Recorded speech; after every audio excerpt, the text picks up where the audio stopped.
Hi friends, स्वागत है unique maths में। तो आज हम रीजनिंग के कुछ महत्वपूर्ण क्वेश्चंस को करेंगे जो ऑलरेडी एग्जाम्स में आए हुए क्वेश्चंस है और इस तरह क्वेश्चंस एग्जाम्स में पूछे जाते हैं। तो आज ये रीजनिंग का पार्ट 4 है। पार्ट 1, 2, 3 का लिंक ऑलरेडी इसके वीडियो के डिस्क्रिप्शन बॉक्स में दे दिया हूँ। ठीक है, तो पहला क्वेश्चन यहाँ देखते हैं। नीचे एक घन की दो अवस्थाएँ दर्शाई गई है। ठीक है, ये मतलब ये आपको एक घन का यानी एक क्यूब का दो स्थितियाँ दी गई है। अब यहाँ बोल रहा है कि 9 युक्त फलक यानी जहाँ 9 है, जिस सरफेस पे आपको 9 दिख रहा है उसके विपरीत क्या होगा। यानी 9 अगर है, अगर ऊपर 9 है तो उसके नीचे वाला विपरीत जो होगा वो क्या होगा। ठीक है, तो ऐसे क्वेश्चंस को हम लोग विद इन सेकेंड कैसे करेंगे यहाँ देखोगे। तो सबसे पहले इन दोनों ये जो डाइस है, अब इन दोनों डाइस में देखोगे कि अब सिमिलर कौन है। सिमिलर मतलब यहाँ भी जो है और यहाँ भी है, वैसा कौन सा नंबर है उसको आपको चुनना है। तो यहाँ देखोगे 8, 7, 9, यहाँ है 8। अब ये देखो 8, ये 8 आपको दिख रहा होगा। यहाँ भी 8 है, यहाँ भी 8 है, यानी कॉमन क्या है आपका 8 है। तो हम लोग लिखेंगे क्या, सबसे पहले एक डाइस का यहाँ क्या करेंगे हम लोग 8 को लिखेंगे और उसके बाद इसको हम लोग या तो एंटी क्लॉकवाइज या तो क्लॉकवाइज यानी घड़ी के जैसे या फिर घड़ी के विपरीत दिशा में हम लोग घुमाएंगे। तो हम लोग क्या करते हैं, ये क्लॉकवाइज लेते हैं, यानी इसके बाद ये, फिर उसके बाद ये और उसके बाद यही आएगा, है ना। तो हम लोग क्या करेंगे, ऐसे लेंगे 8 then 7 then 9। तो अब यहाँ लिखेंगे 8, 7 और 9। ठीक है, अब नेक्स्ट वाले में क्या करेंगे, नेक्स्ट जो डाइस दिखा हुआ है, अब ये 8, तो 8 के नीचे 8, ये कॉमन है। अब इसको भी हम लोग क्या करेंगे, अब यहाँ से अब इसको हम लोग घड़ी की दिशा में इसको हम लोग लिखेंगे।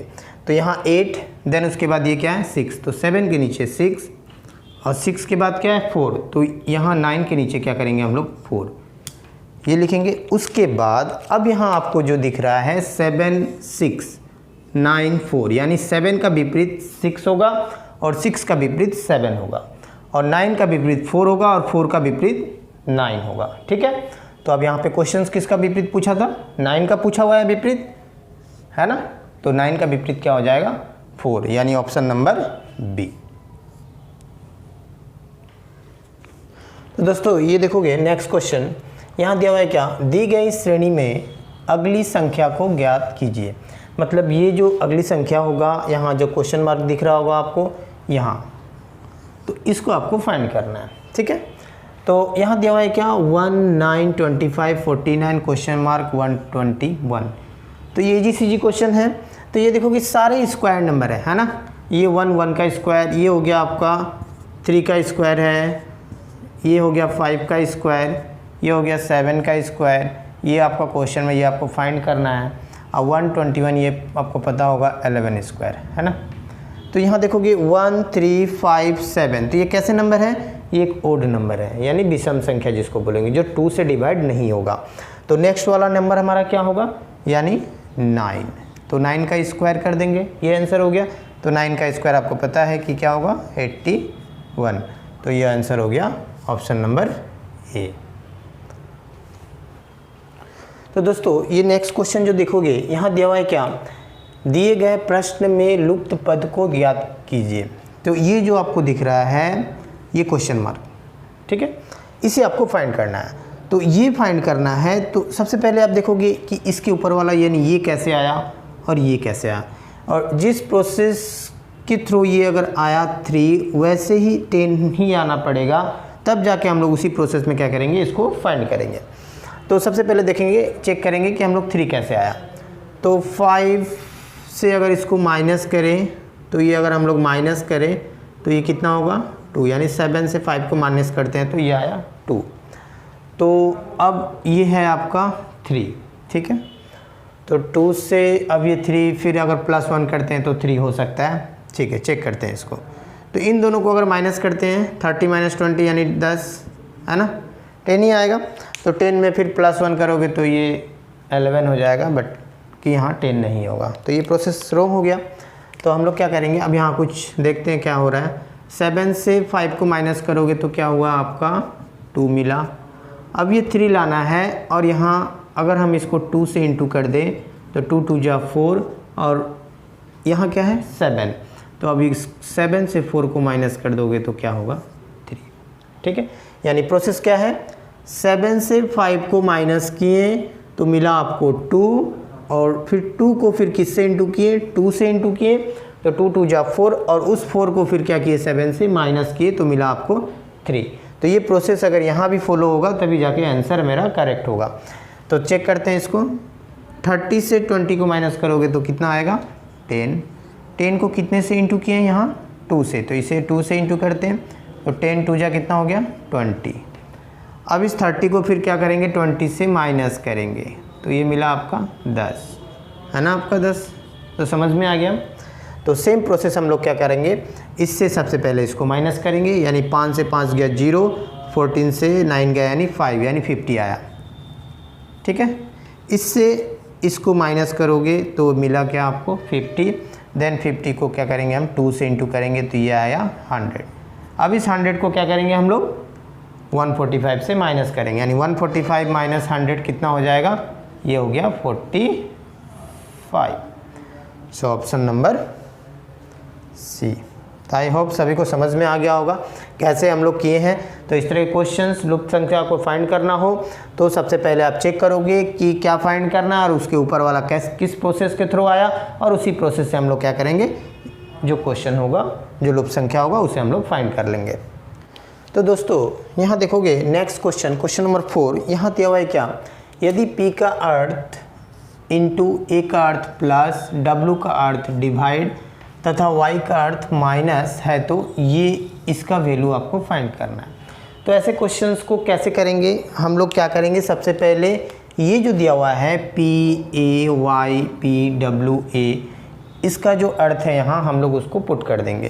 तो मैं लिख के दिखा रहा हूँ आपको, ये 13P, अब ये P क्या है इंटू देन 3, देन अब यहाँ A है आपका, तो ये A का वैल्यू क्या है, A का अर्थ है प्लस, तो ये प्लस, देन ये 11, उसके बाद Y का अर्थ है ये माइनस दिया हुआ है, तो ये हो गया आपका माइनस, ये हो गया 26, देन P क्या था इंटू था, देन ये 6, देन W का अर्थ क्या है डिवाइड, और ये हो गया 13, देन फिर A है तो A का अर्थ है आपको प्लस, देन उसके बाद 19।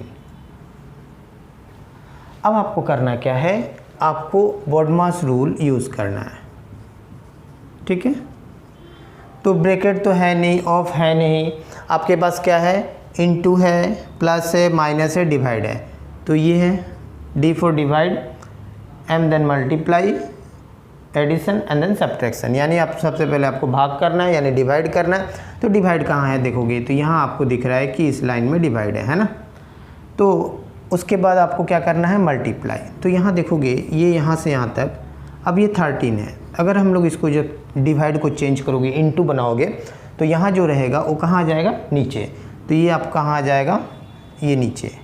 तो 13 से ये 26 गया 2 बार में, और 6 2 जा कितना हो गया 12, है ना। और बाकी यहाँ इंटू है तो 13 3 जा कितना हो गया 39, देन ये प्लस 11, उसके बाद ये माइनस, ये 2 बार में गया, और ये 6 2 जा 12, और ये प्लस 19, ठीक है। अब इसको अगर हम लोग प्लस करें तो ये हो गया 50, और ये 19 को भी अगर हम प्लस करें तो ये हो जाएगा आपका 69, यानी 69, और अब माइनस कितने को करना है 12 को, तो आंसर क्या आ गया 9 से 2 गया यानी 7, 6 से 1 को माइनस करेंगे तो ये हो गया 5। सो आंसर हो गया आपका 57, जो कि ऑप्शन नंबर है सी।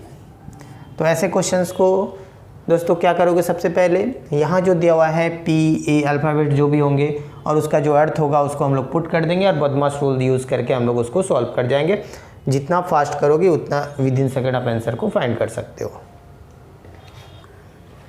तो दोस्तों ये जो नेक्स्ट क्वेश्चन है, यहाँ दिया हुआ है क्या कि 5 मित्र P, Q, R, S और T एक पंक्ति में उत्तर दिशा की ओर, किस दिशा यानी उत्तर की ओर मुंह करके बैठे हुए हैं। तो ये क्वेश्चन जो है ये आपका सिटिंग अरेंजमेंट का क्वेश्चन है। ऐसे क्वेश्चंस को हम लोग क्या करेंगे, जब भी आप करोगे तो पूरे क्वेश्चंस को आप, बहुत सारे स्टूडेंट क्या करते हैं कि पूरे क्वेश्चंस को एक बार पढ़ जाते हैं, ऐसे नहीं करना है, ठीक है। करना क्या है कि यहाँ देखो पांच मित्र जो है किस दिशा में बैठे हुए हैं, उत्तर दिशा, यानी आपको दिशा पहले पता होना पड़ेगा कि ये होगा ईस्ट वेस्ट नॉर्थ यानी साउथ, यानी पूर्व पश्चिम उत्तर ये दक्षिण। अब उत्तर की ओर मुँह करके यानी ऐसे करके बैठे हुए हैं, मतलब मैं जैसे अभी खड़ा ये दिख रहा हूँ, यानी मेरा राइट साइड ये होगा और लेफ्ट साइड ये होगा, ठीक है। यानी मेरा राइट साइड ये, इस साइड अगर मैं इधर देखूँ तो मेरा ये राइट होगा और इस साइड क्या होगा, लेफ्ट, मगर मैं यहाँ अभी जिस पोजीशन में मैं खड़ा हूँ, ठीक है। तो अब इस क्वेश्चन को हम लोग कैसे करेंगे, तो देखोगे सबसे पहले आप क्या करोगे कि एक एक स्टेप, यहाँ से स्टेप स्टार्ट हो रहा है, एस बैठा है टी और क्यू के बीच में। अब यहाँ से हम लोग स्टेप स्टार्ट करेंगे, तो कैसे करेंगे देखो, तो एस बैठा है टी और क्यू के बीच में, यानी एस जो है टी और क्यू के बीच में। तो अब आपको ये तो नहीं पता कि अब ऐसे भी कोई बना सकता है टी और क्यू, यानी एस टी और क्यू के बीच में ही है, कोई ऐसे भी कर सकता है ना, ठीक है। यानी एस दोनों के बीच में है। अब ये नहीं पता है कि एस के लेफ्ट में कौन है व राइट में कौन है। आगे देखते हैं, क्यू बैठा है आर के निकटतम बाईं ओर। अब देखोगे क्यू जो है किधर बैठा हुआ है, आर के निकटतम बाईं, और निकटतम मतलब जस्ट लेफ्ट, ठीक है। तो अब ये पोजीशन है, इस साइड देख रहे हैं, यानी लेफ्ट ये होगा और इस साइड क्या होगा, राइट होगा। तो यहाँ बोल रहा है क्या, क्यू बैठा है आर के निकटतम बाईं। तो क्यू जो बैठा है आर के निकटतम बाईं, आर का बायां ये होगा, ठीक है। तो अब देखोगे कि अब अगर हम इसको सेटिंग करूं तो क्यू आर ये वाला पोजीशन नहीं हो सकता, क्योंकि क्यू के राइट साइड क्या आना पड़ेगा, आर। यहाँ तो राइट साइड क्या है, एस है, तो ये पोजीशन हमारा नहीं होगा, यानी ये होगा। सो आर अब कहाँ होगा, ये, ठीक है, ये नहीं होगा। क्लियर। अब आगे देखते हैं, क्यू बैठा है आर के निकटतम बाईं, यहाँ तक हो गया, और तथा P बैठा है T के निकटतम बाईं। अब जो P बैठा हुआ है किसके, T के निकटतम बाईं। अब T के निकटतम बाईं, T का निकटतम बाईं इधर होगा, तो यहाँ कौन बैठा है, P बैठा है ना। अब आगे क्या पूछ रहा है कि बीच में कौन बैठा है, तो यहाँ देखोगे बीच है कितना परसेंट है, 5%, यानी 2 इधर गया 2 इधर गया, बीच में यही होगा। तो बीच में कौन है, S है, तो ये ऑप्शन नंबर ए। तो ऐसे क्वेश्चंस को दोस्तों क्या करोगे, सबसे पहले आप ये देख लेना कि कितने मित्र हैं, कितने आदमी हैं, जो भी दिया हुआ होगा 4 5 10 जो भी है। उसके बाद आप देखना कि हमारा डायरेक्शन क्या है, यानी दिशा क्या है, उत्तर की तरफ है ना दक्षिण की तरफ है। अगर उत्तर की तरफ है तो डायरेक्ट ऐसे लिखेंगे, ये राइट पोजीशन, ये हो गया आपका लेफ्ट पोजीशन। उसके बाद यहाँ से डायरेक्ट स्टार्ट करोगे, एक एक स्टेप पढ़ोगे और एक एक स्टेप डायरेक्ट आप बनाते रहोगे, तो आंसर विद इन सेकंड आप आंसर को फाइंड कर सकते हो।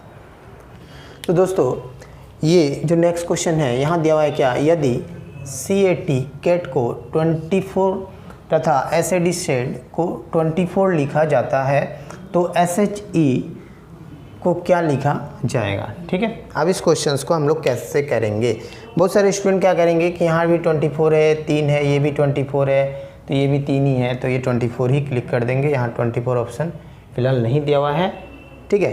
तो अब आगे देखते हैं हम लोग, अब इस क्वेश्चंस को हम लोग कैसे करेंगे। तो सबसे पहले अब ये 24 आया कैसे, तो पोजीशन लिखेंगे from left to right position. तो ये सी कितने नंबर पे, 3 नंबर पे होता है। देन ए का position from left to right क्या होगा, 1। एंड देन टी मतलब T20, ये हो गया 20। अब इसको अगर हम लोग प्लस कर दें तो ये हो गया 24, है ना, 24, ठीक है। अब सेड को देखते हैं, SAD, S के लिए 19, देन A के लिए हो गया 1, देन प्लस D के लिए हो गया 4, प्लस करके देखो 19 1 20 4 24 यानी 24। तो क्या पता चला आपको, यानी ये जो दिया हुआ है कैट सेड, ये अल्फ़ाबेट जो है from left to right position को हम लोग लिखे, उसके बाद हम लोग उसको क्या किए, प्लस किए। प्लस करने के बाद आपको आंसर मिल रहा है। तो आपका आंसर सी का पूछ रहा है, तो सी कितने कितने नंबर पे होंगे, 19। एच होगा आपका 8 एंड देन ई हो गया आपका 5। अब इसको प्लस कर दें तो 19 में प्लस 8 करेंगे तो 27, 27 में 5 ऐड करेंगे तो ये हो गया आपका 32, जो कि ऑप्शन नंबर है बी। तो दोस्तों आज मैंने रीजनिंग का पार्ट 4 कंप्लीट करवाया। तो आप चैनल में नया हो तो चैनल को सब्सक्राइब करके बेल आइकन को प्रेस करिएगा ताकि नेक्स्ट वीडियो का नोटिफिकेशन आपको मिल सके।